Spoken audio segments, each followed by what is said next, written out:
Hey guys, Jay here, welcome to Eons of Battle. Nick's been hard at work making tons of terrain STLs for our Patreon supporters. Every month there is a new boatload of terrain that I can only describe as poggers.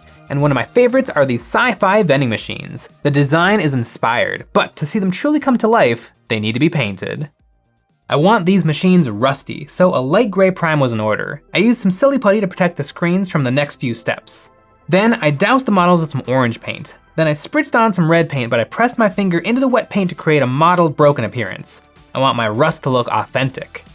Then I did the exact same thing with some brown paint. This makes for a really good rust, although it's probably overkill as this will only show through here and there. And speaking of rusty spots, chipping medium. I sprayed these down with some chipping medium and waited for them to be dry to the touch before moving on.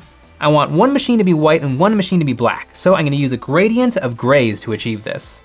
On the food machine, I sprayed on some mid-tone gray and then finished it off with some dark gray. And on the soda machine, I did a coat of mid-tone gray and then finished it off with a super light gray. These gradients will make them much more interesting to look at than if I just did black or white. To do my paint chips, I took a coarse, sturdy brush and a damp paper towel. I wetted the machines and then began to tear away at the paint. There is an art to this. The more water you apply, the faster the paint will come off. One trick is to put water through the airbrush so you can really easily control the amount of water. And you want to poke the paint, not make brush strokes. Brush strokes might take off all the paint. And there, some heavily weathered snack machines. I gave them a quick coat of varnish, which you should let dry for a few hours to properly cure and protect the chips. On the Yum sign, I sprayed these with some magenta Army Painter speed paint, and on the large window I sprayed some Army Painter speed paint light blue. Then I broke out the Agrax Earthshade. I slobbered this onto the parts that people would touch, like the buttons and slot, and I dragged this down to create some drippies. Then, for a little freehanding, I made many small lines as if this was a low quality screen and wrote Yum. These are Yum brand snack machines, very tasty. And on the large window, I used black paint to draw on some long cracks as if someone was a little impatient to get their snacks. I painted black lines and then carefully painted a line of white on top to make these cracks look like they had some depth.